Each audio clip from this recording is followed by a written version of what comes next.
Hello again, environmental biologists. This is the second lecture of 3 talking about biological and ecological data. So in my first lecture I got sidetracked and I spoke a lot about what has come before and designing experiments and different types of data and so on. And I ended up talking to you about spatial scales and how we can consider our data as classified under different spatial scales, from local or small spatial scales on the matter of millimeters and centimeters. You can go right down to micrometers, all the way up to thousands of kilometers on a global scale. Just needed to finish off there and talk a little bit about the temporal scale as well. Again, we can go from very short periods, seconds, microseconds, at a cellular level, all the way up to millennia or thousands of years, if not billions of years, if we're talking about other processes in ecology.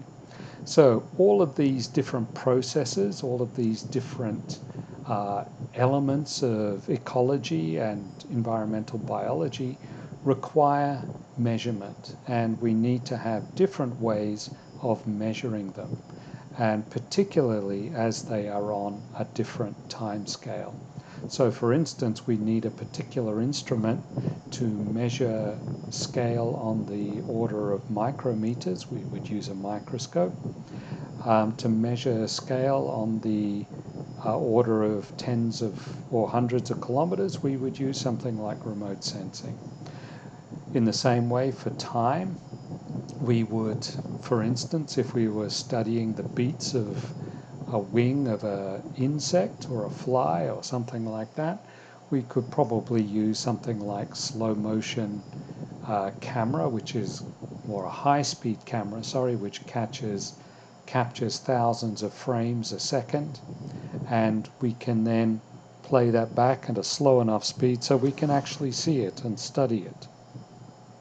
All the way up to, if we're trying to look at how things change over the course of a season, we may need to take repeat measurements all throughout the year to see how individual or tree or animal or community or population changes over that period of time.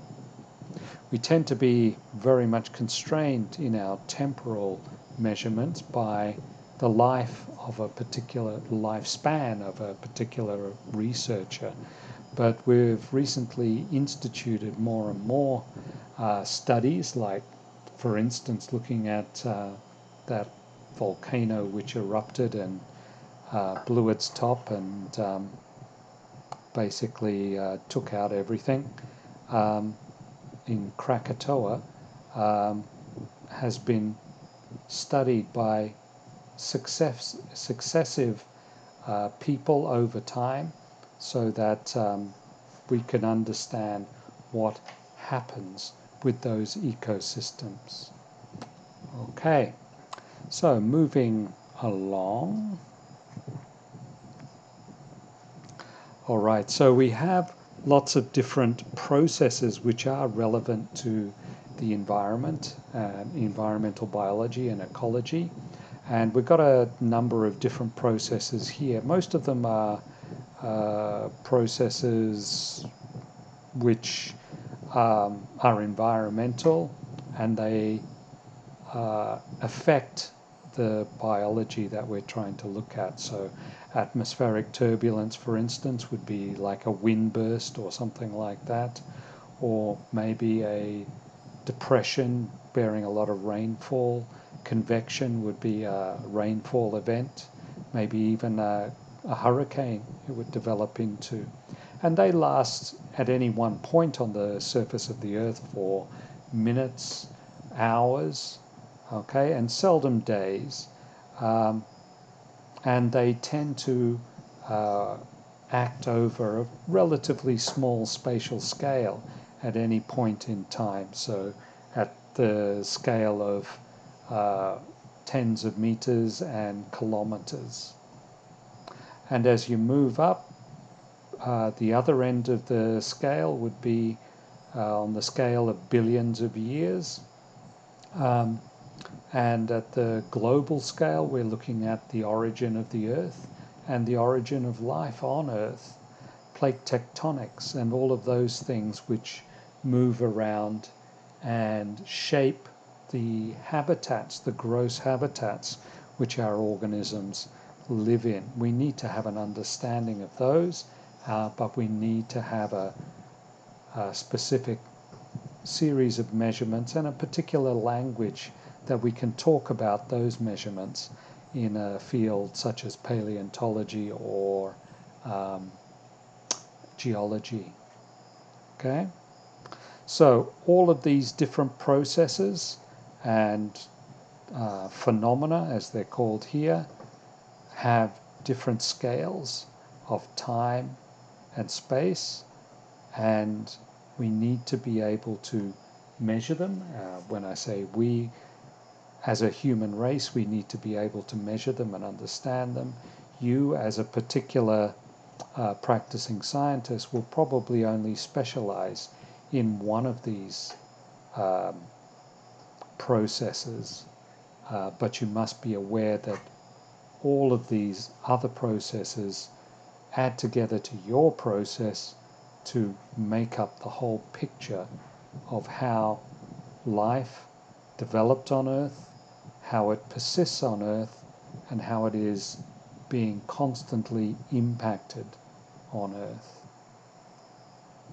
Right, so we have an example of different scales of study, which is a bit tighter and a bit more tangible. In this case, it's looking at different aquatic ecosystems.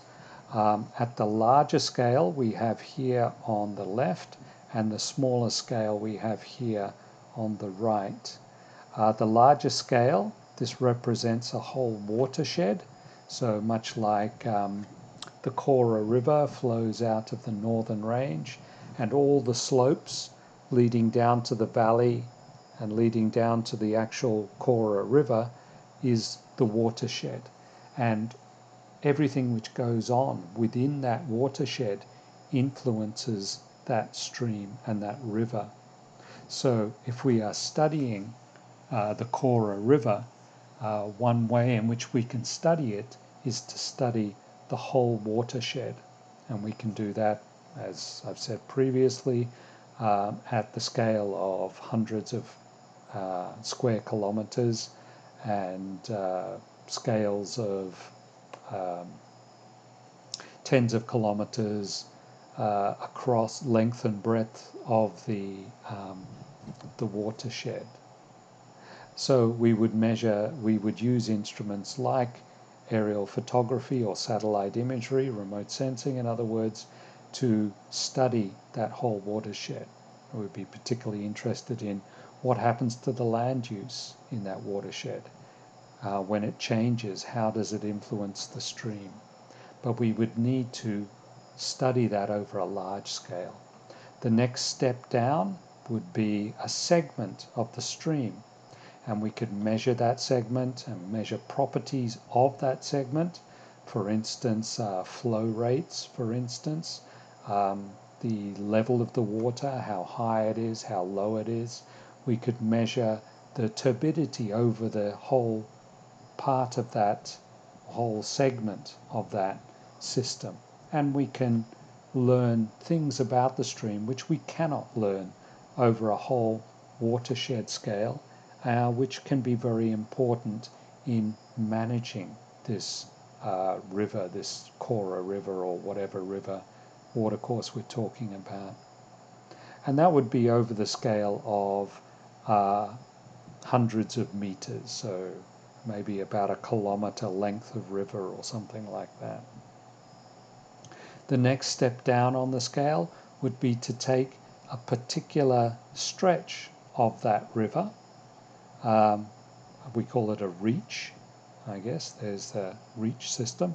And that would have within it different aspects which are not apparent at this larger scale.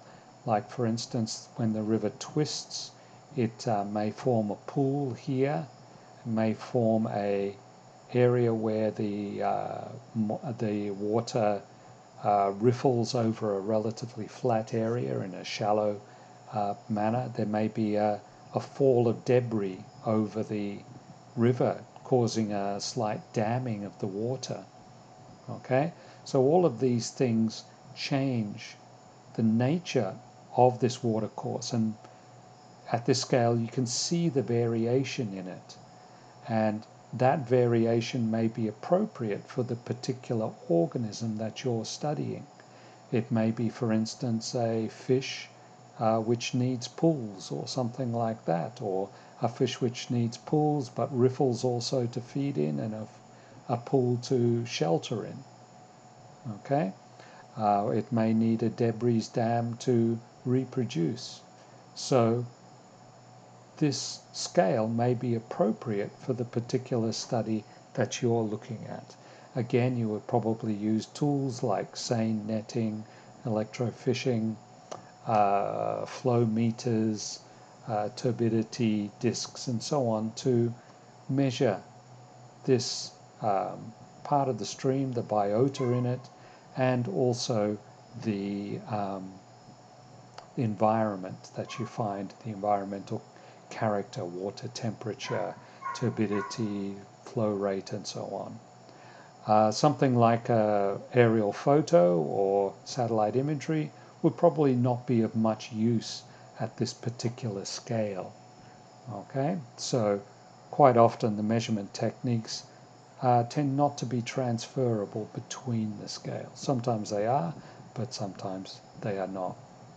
Okay, we can go further down and concentrate on particular aspects of the stream. So we can take a look at a particular micro environment.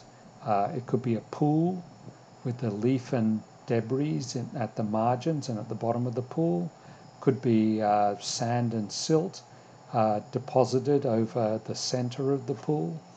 Or we could look further down at the riffle system, where we have water flowing shallowly over a gravel bed. So we would get transverse bars, moss beds, and fine gravel patches, which the water flows over, and they would form a distinct microclimate. So that might be appropriate, for instance, studying moss, which exists on a particular microenvironment in the stream system. Okay, so in that particular case, you might find that physiological measurements might be worthwhile. Looking at this moss, finding out how it is photosynthesizing, whether it is getting enough light to survive in that environment, whether the humidity is critical for its existence, and so on. Okay? Attached to these types of studies, we can also think of temporal scales and how these systems change over different temporal scales. Quite often, the larger a system is, the longer it takes to change. So a watershed would take thousands of years to change as the watercourse slowly erodes away in the system. The segment of the system may change fairly quickly. The stream may meander further to the left or further to the right. It may change its position.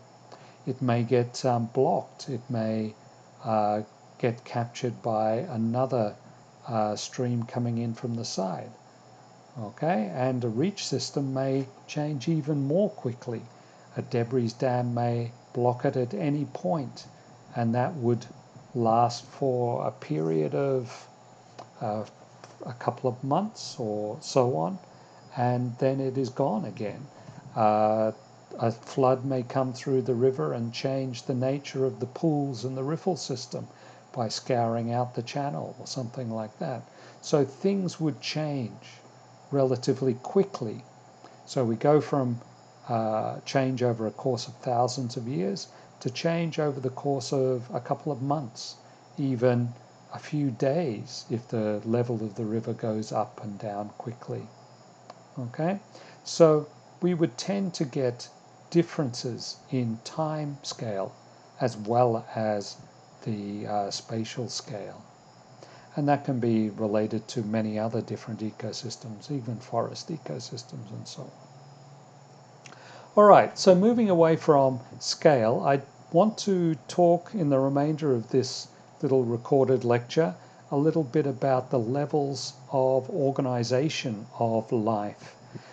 So as you know, you've already been through this, how life is organized, and we can think about it structured at different spatial scales, from cellular and subcellular organization of life, so looking at the nature of the cells of living things, and even within those cells, we can also, and processes within those cells, we can look at how those cells fit together into tissues and how those tissues fit together into organs and how those organs fit together to form an individual organism.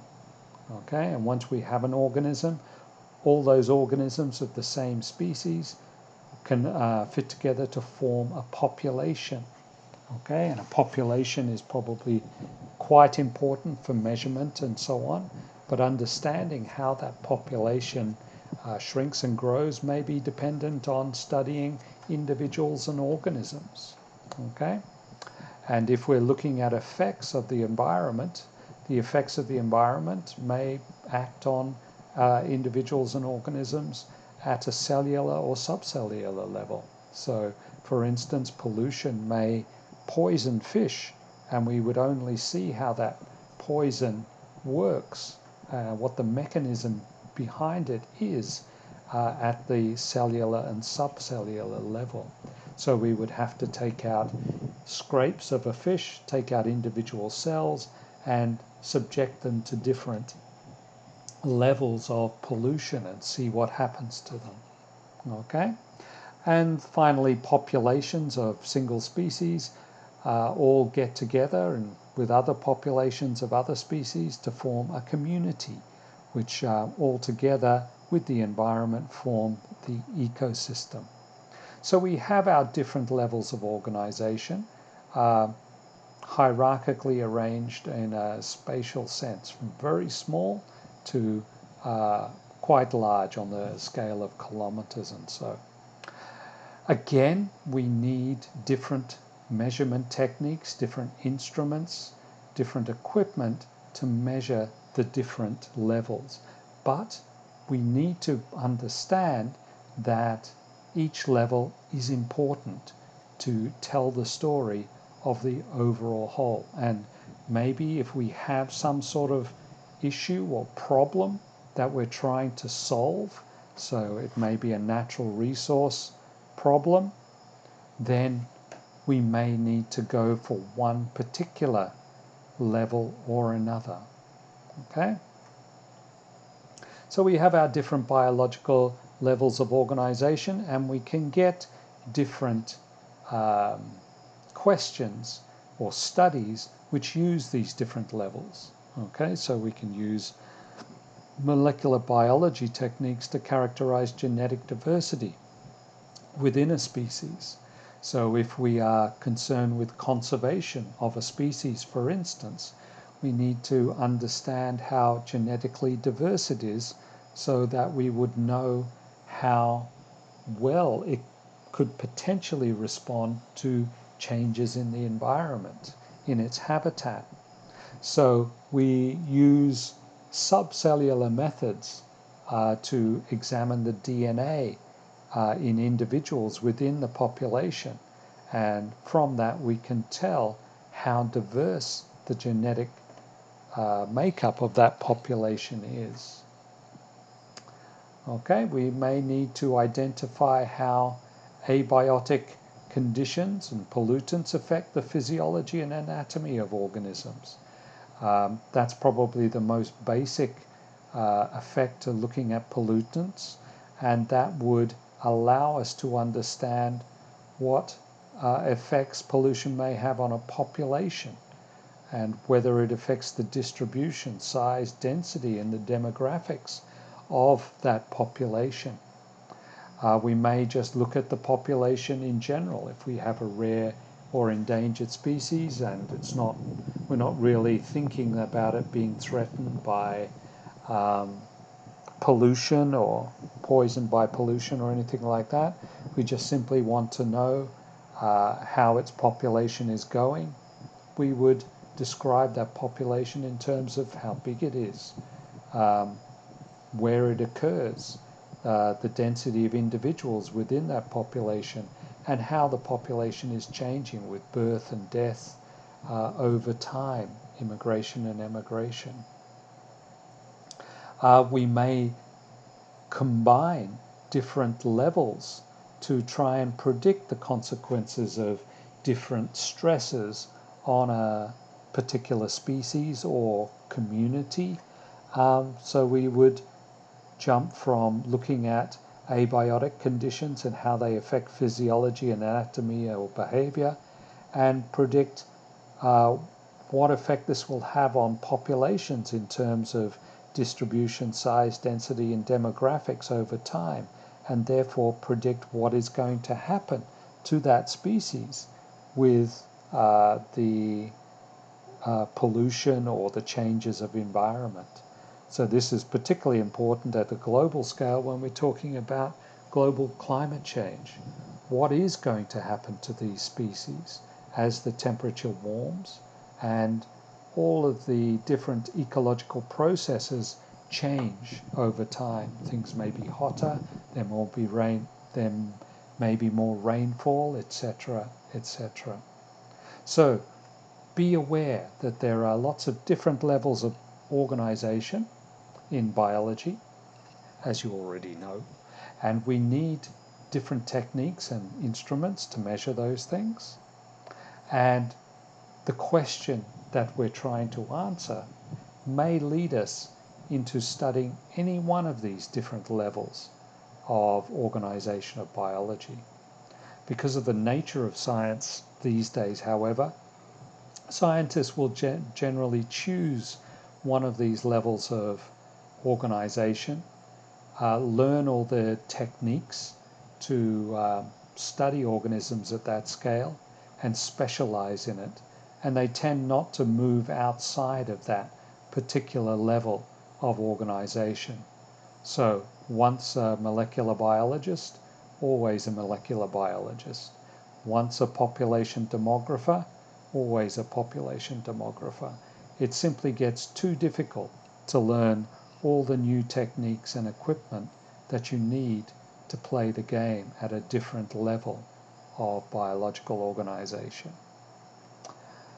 All right, moving on now to some of the practical aspects or uses of looking at organisms, and in particular at a cellular or organismal, suborganismal level. I want to talk a little bit about biomarkers or bioindicators. Okay, this is a method which uses the behavior or the characteristics of an organism or within an organism to make an inference about the condition of the entire habitat. So in other words, a scientist will go and study the organism or an aspect of that organism. That aspect may be DNA, it may be physiology, it may be behavior of a single organism, it may be the size of the population and how it's growing and so on. And from those characteristics, the scientists will make conclusions or draw conclusions about what is happening in the environment. Okay, now people would do this, and it's particularly useful to try and understand quickly how an ecosystem is being impacted by different stresses on that environment, particularly things like pollution. This is very much suited to places like aquatic environments, and in particular aquatic environments because things can change very quickly in aquatic environments. In forest environments, on the other hand, things may take a bit longer to change, although in some cases, like with the acid rain problems of the 1970s and 1980s, the trees, as an indicator of what was happening, really rung the alarm bells very quickly because they were visually a very potent signal of something was not right in that environment. They lost all their leaves basically and they looked dead, and people soon realized that it was acid in the rain coming down, caused by coal burning fire stations and so on, and things had to be put in place to stop that. All right, with this table you can see some of the benefits and drawbacks of using biomarkers and bioindicators. I won't go into that too much. And you can see how biomarkers and bioindicators can be based on, okay, this one's this is looking at chemical measurements, why we would do chemical measurements, direct chemical measurements if we're in an aquatic environment, direct chemical measurements of the water, and what are some of the drawbacks of that. And then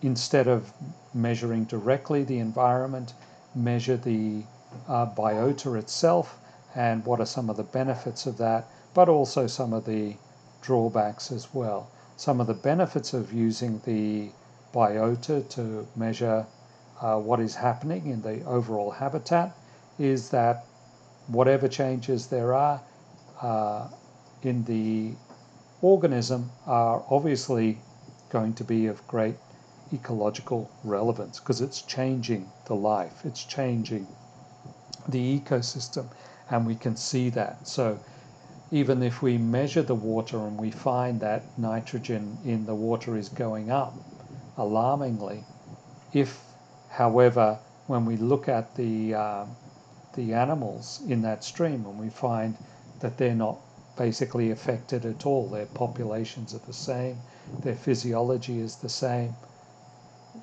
therefore we measuring the animals would have been better because we can see that nitrogen going up doesn't really matter that much.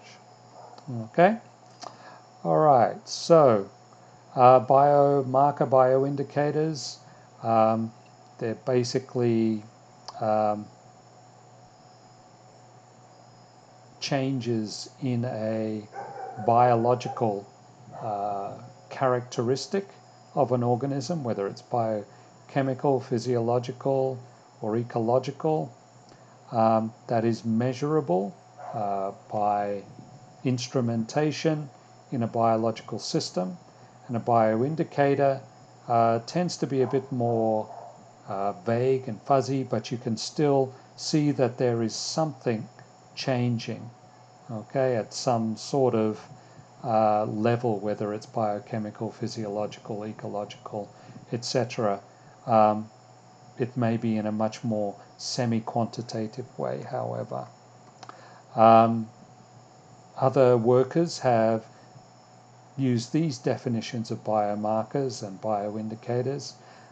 Some people say that biomarkers are suborganismal, so they are things within the cells or physiological processes within an organism that you can measure, and if they change, you can say that that's a biomarker of something happening in the environment, pollution getting too much or not. You can use things like populations of species as bioindicators, and individual organisms and their physiology, rates of respiration, feeding, growth, behavior basically, as also a way of determining what's going on in the environment. And that is called bioassays, according to Van der Oost in 2003. Okay, ecosystems. I would say this is more population. Oh no, species composition. Population size, age structure, and so on are bioindicators. Ecological indicators are changes in species composition, abundance, and diversity. And I think they grade into one another there. So bioindicators can be very important means of understanding how the environment works.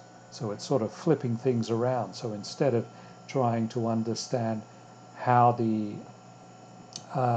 distribution and abundance of a particular species is driven by the environment, you take a look at the species to see how the environment is changing or how that species is responding to whatever is happening in there. Okay, and these are some of the ways in which biomarkers are used. I'll leave you to digest that on your own. Some bioindicator studies. Here's some of the rules of these studies. The research should have been done to link the organism and the biomarkers within those organisms with the changes in the environment.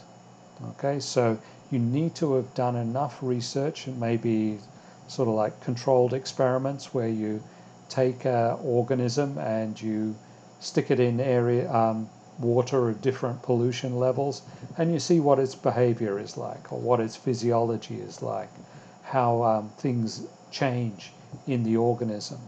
Or you may put in populations in if they're small enough, in a tank with different pollution levels. Or in a natural ecosystem, you may change the level of pollution in a stream and measure what happens to the community or the population of a particular species over time. But the important thing is to do it in a controlled manner. So when you observe a particular biomarker or a bioindicator response in the wild, in the outside world, you have a pretty good idea of what is causing that particular response. Okay? One thing that you should make sure that these methodological considerations. A biomarker assay should be economic, easy to perform, and reliable. So using a biomarker or a bioindicator doesn't really make much sense if you have to go through a huge rigmarole and pay a lot of money to get the results. Okay, maybe you have to catch the organism and then extract the DNA and then send the DNA away for analysis, or you have to catch the organism and extract particular parts of that organism, grind it up and send it away for stable isotope analysis or something like that. All of these things are very good and very quantifiable, but they may be logistically simply too much, and it's much easier to use some other readily observable factor which doesn't cost a lot, like behavior of an organism or simply the number of individuals and so on. So these things need to be taken into account. Okay. All right, just an example of biomarker bioindicator studies in Canada. They're used by the government agencies, which I presume is Environment Canada, to monitor the impacts of industries on aquatic ecosystems. And in particular, the examples of pulp and paper mills and metal mining industries like gold, lead, zinc mines, and what sort of impacts they have on aquatic ecosystems around them. Quite often, a standard fish survey is enough to help you understand, particularly if you look at the condition of those fish. And in particular, in this particular example, it seems like fish age is depressed in polluted water. Growth is also depressed. Reproduction, by measuring gonad size, you can see that reproduction may be depressed by pollution as well. And things like condition and relative liver size, a larger liver would indicate greater activity to try and detoxify toxins which the fish has to deal with in its environment.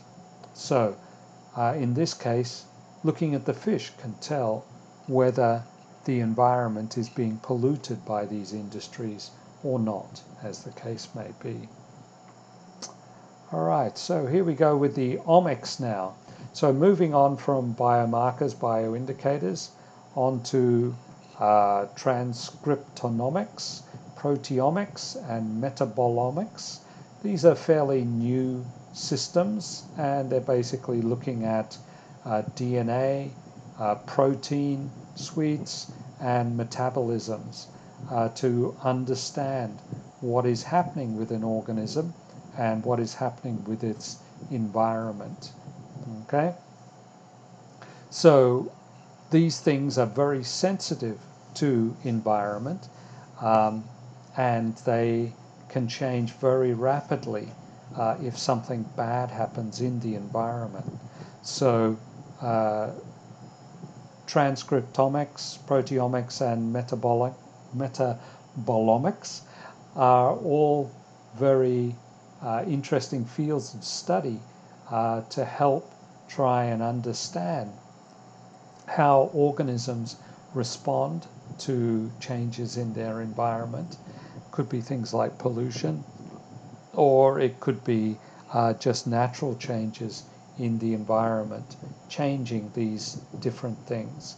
And by understanding these different things, we can then understand whether these organisms are going to survive into the future, particularly with different changes in the environment, like global climate change and so on. All of these omic type studies, however, tend to be rather costly and require quite a high basic level of technology. You've got to have a good functioning lab which can deal with biochemicals and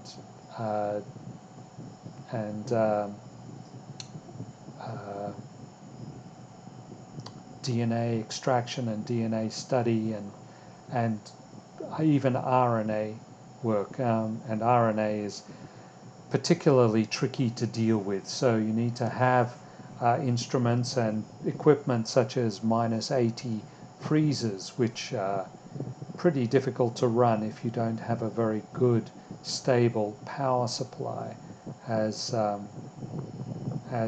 many of the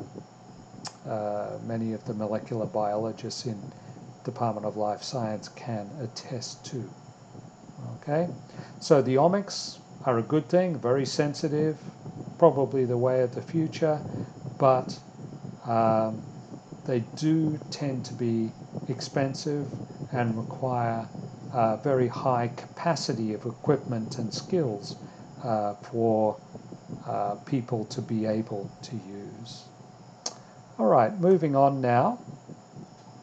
I'm going to stop the lecture here, actually. I'll start talking about ecological methodology and analysis, and we'll move up the scale on the biological hierarchy to individuals, organisms, populations, communities, and ecosystems. We're done with suborganismal type studies now, and let's move on to some real stuff and take a look at individual organisms.